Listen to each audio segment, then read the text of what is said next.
Buenos días, hermanas y hermanos muy queridos, seguidores del canal de YouTube Los Abanderados de Jesús de Nazaret. Hoy tenemos un tema muy interesante que es acerca del abandono de Dios a Jesús en la cruz.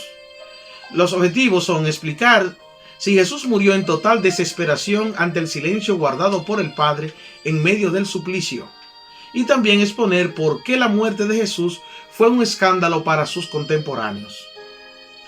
¿Por qué me has abandonado? La frase que pronuncia Jesús en la cruz, Dios mío, ¿por qué me has abandonado?, es una de las expresiones más conmovedoras y enigmáticas de los evangelios. Estas palabras se registran en los evangelios de Mateo 27:46 y de Marcos 15:34. La comprensión de esta declaración ha sido objeto de reflexión teológica y debate a lo largo de la historia cristiana. La cita se asemeja al comienzo del Salmo 22 en el Antiguo Testamento, un salmo mesiánico que describe el sufrimiento del siervo de Dios. Jesús, al citar este salmo, podría estar identificándose con el sufrimiento del justo y expresando la intensidad de su experiencia en ese momento crítico. La interpretación teológica de esta frase varía entre diferentes corrientes cristianas. Algunos sostienen que en ese momento Jesús cargó con el peso de los pecados de la humanidad y experimentó la separación temporal de la comunión con Dios. Otros sugieren que estas palabras reflejan la profunda agonía emocional y física de Jesús sin implicar una separación con Dios. En cualquier caso, la frase subraya la humanidad de Jesús y su conexión con el sufrimiento humano. Es un llamado angustioso que ha resonado a lo largo de la historia cristiana, inspirando reflexiones sobre el significado del sufrimiento, la redención y la relación entre la divinidad y la humanidad. Estas misteriosas palabras, solamente contadas por Mateo y Marcos, siempre intrigaron a los lectores de la Biblia, que hasta el día de hoy se preguntan cómo pudo escapársele a Jesús semejante queja. ¿Sintió acaso que su misión había fracasado? ¿O percibió que Dios, su único apoyo durante la vida, le falló a la hora de la muerte? ¿Pensó Jesús que moría como un hijo abandonado por su padre? Es cierto que las palabras de Jesús en la cruz, Dios mío, ¿por qué me has abandonado?, corresponden al inicio del Salmo 22 en el Antiguo Testamento. Este hecho resalta la profunda conexión de Jesús con las Escrituras y su cumplimiento de las profecías mesiánicas contenidas en ellas. El Salmo 22 en su totalidad describe una situación de angustia y sufrimiento que se asemeja sorprendentemente a la experiencia de Jesús en la cruz. Al citar el comienzo de este salmo, Jesús no estaba expresando desesperación ante un aparente abandono divino, sino más bien estaba señalando hacia la profecía y mostrando cómo las Escrituras se estaban cumpliendo en ese momento crucial de su vida. Así, la cita del Salmo 22 no solo destaca la fidelidad de Jesús a las Escrituras, sino que también ofrece una perspectiva más profunda sobre su comprensión del propósito divino detrás del sacrificio en la cruz. En lugar de desesperación, estas palabras revelan la conciencia de Jesús sobre el cumplimiento de las Escrituras y su papel como Mesías que lleva a cabo la voluntad redentora de Dios. Pero, ¿por qué Jesús pronunció un salmo tan amargo y desalentador en el momento de morir? Más bien ocurre lo opuesto. El Salmo 22, titulado Oración de un justo que sufre, se destaca como uno de los salmos más alentadores de toda la Biblia. La primera parte del salmo describe los sufrimientos experimentados por un hombre inocente, versículos del 2 al 23. No obstante, la segunda parte, es decir, los versículos del 24 al 32, se presenta como un magnífico acto de confianza, expresando la convicción de que Dios nos librará de todas nuestras aflicciones. El cierre del Salmo destaca un llamado a los fieles del Señor para que lo alaben, destacando la certeza de que Dios no menosprecia al pobre desgraciado. Por el contrario, siempre ofrece su ayuda. Quienes buscan a Dios serán elogiados y vivirán eternamente. El salmista proclama su confianza en que Dios le dará vida y su descendencia continuará sirviendo al Señor, transmitiendo de esta manera un testimonio a las generaciones futuras. Pero ¿por qué los evangelistas citan las primeras palabras y no las últimas, que son las esperanzadoras? La mentalidad judía considera que citar el comienzo de un salmo es equivalente a citar todo el salmo, y por ello, cuando los escritores bíblicos registran las palabras iniciales, sugieren que Jesús recitó todo el Salmo 22. Este entendimiento se refleja también en la carta a los Hebreos, en su capítulo 2, versos del 11 al 13, donde se afirma que Jesús en la cruz rezó el final del Salmo, no las dolorosas palabras del inicio según los evangelistas. La pregunta que surge es, ¿por qué los evangelistas conservan un detalle aparentemente insignificante como el recuerdo del rezo de un salmo por Jesús, mientras omiten detalles que podrían considerarse más trascendentales según los estándares históricos, como las precisiones cronológicas de la pasión, la forma de la cruz, el modo específico de la crucifixión? La respuesta se encuentra en el contexto del escándalo que la muerte de Jesús representaba para la mentalidad judía de ese tiempo. En aquella época existía la firme convicción de que cuando una persona era fiel a Dios y cumplía sus mandamientos, Dios intervenía para salvarla y no permitía que le ocurriera nada malo. El libro de Daniel ilustra la idea de que Dios siempre salva al hombre inocente mediante relatos como el de los jóvenes que se niegan a comer alimentos prohibidos y son milagrosamente nutridos, la experiencia de Azarías y sus compañeros en el horno encendido, la liberación de Daniel del foso de los leones y la protección de Susana de las falsas acusaciones contra su honor. Esta creencia era compartida por cualquier judío y se refleja en pasajes como el del libro de la sabiduría, que afirma que si el justo es hijo de Dios, Dios lo ayudará y lo librará de las manos de sus enemigos. Sin embargo, la paradoja surge al cuestionar por qué Dios no salvó a Jesús. La conclusión lógica que se imponía era que Jesús debía ser considerado un pecador. En segundo lugar, la muerte de Jesús a manos de los representantes de Dios, los sacerdotes, y en nombre de la ley divina, lo diferenciaba de la muerte de un profeta, colocándolo en una categoría de un delincuente.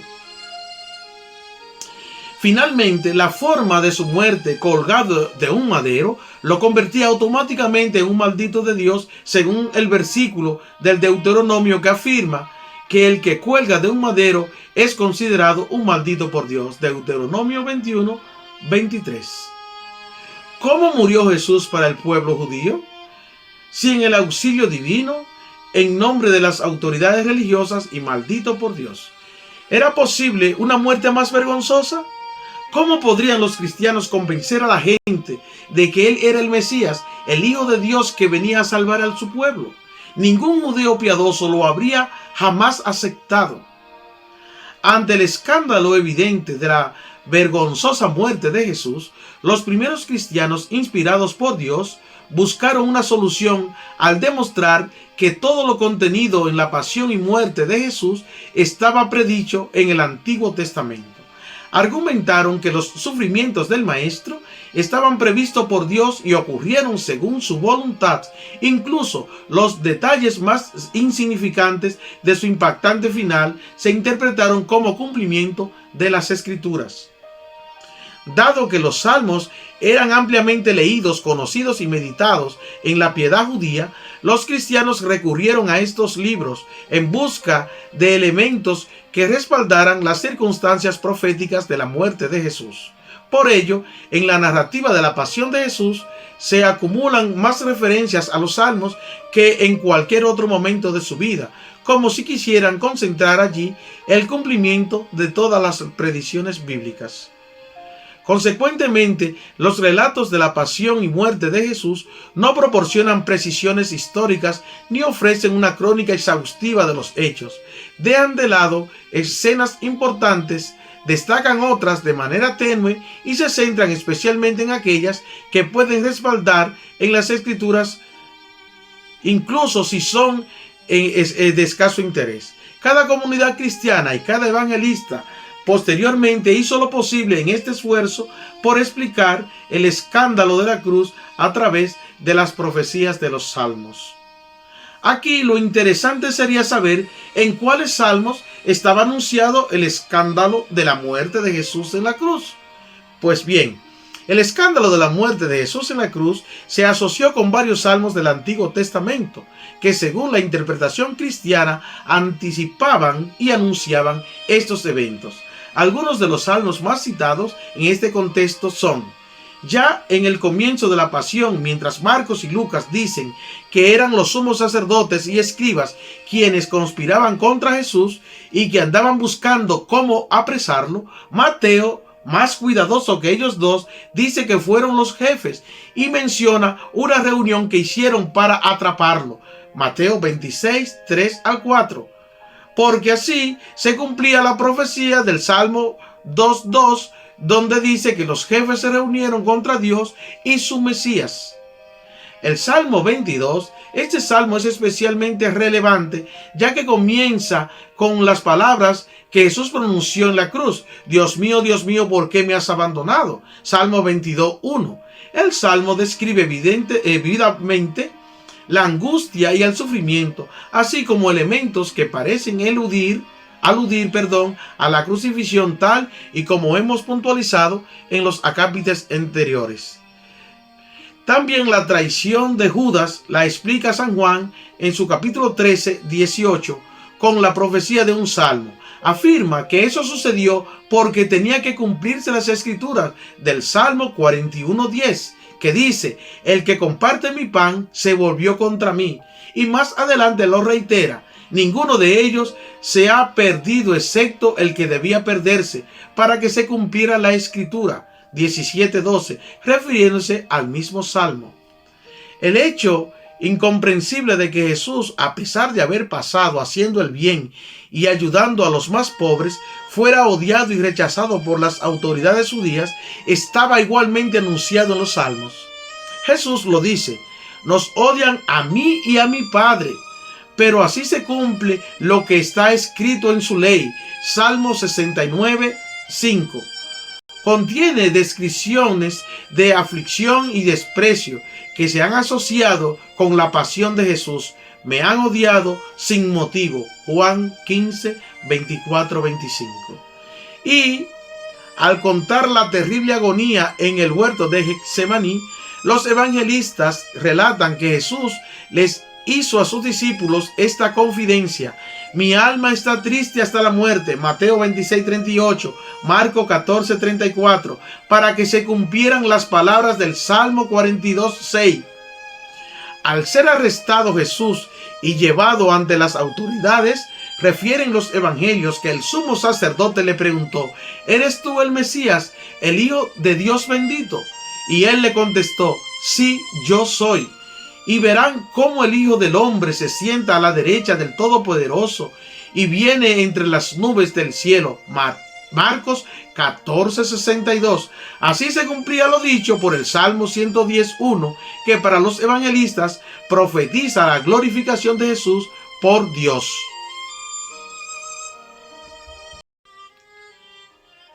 También la intervención de testigos falsos contra Jesús durante el juicio ante el Sanedrín, Mateo 26:59-61 y Marcos 14:55-59, estaba prevista en los Salmos 27:12 y 35:11.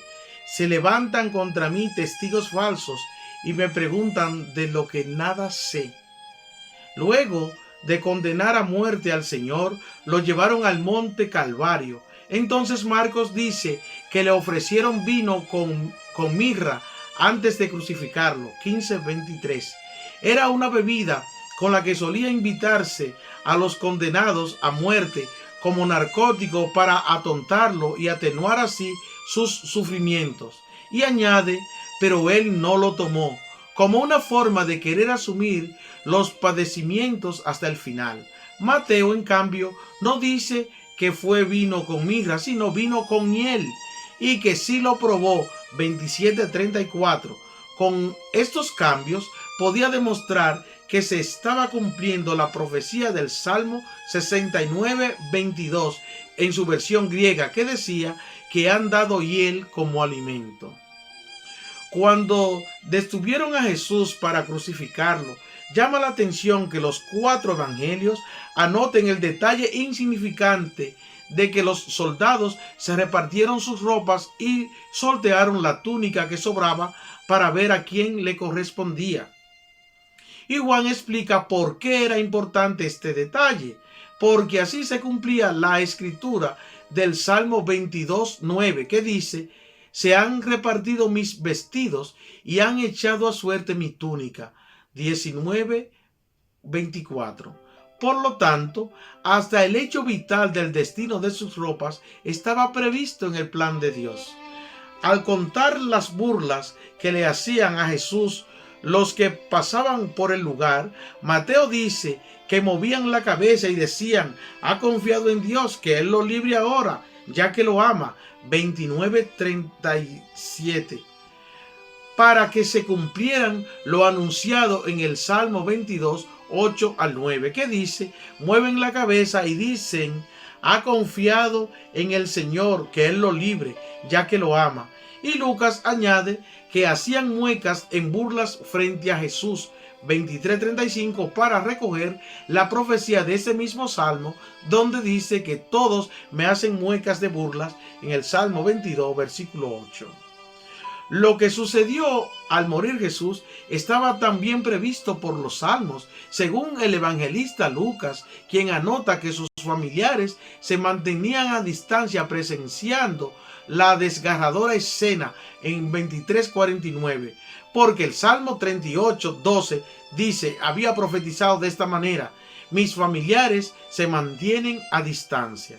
El Salmo 118, este salmo incluye la frase que Jesús citó en Mateo 21:42 y que los cristianos interpretan como una referencia a la rechazada piedra angular que se convirtió en la base del cristianismo. El Salmo 16, este salmo es citado en el Nuevo Testamento y se interpreta como una referencia profética a la resurrección de Jesús.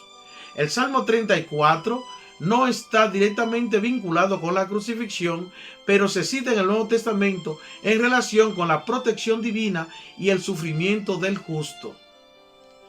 Estos son algunos ejemplos y la interpretación de los salmos en el contexto de la muerte de Jesús. La misma puede variar entre las diferentes corrientes teológicas y tradiciones cristianas.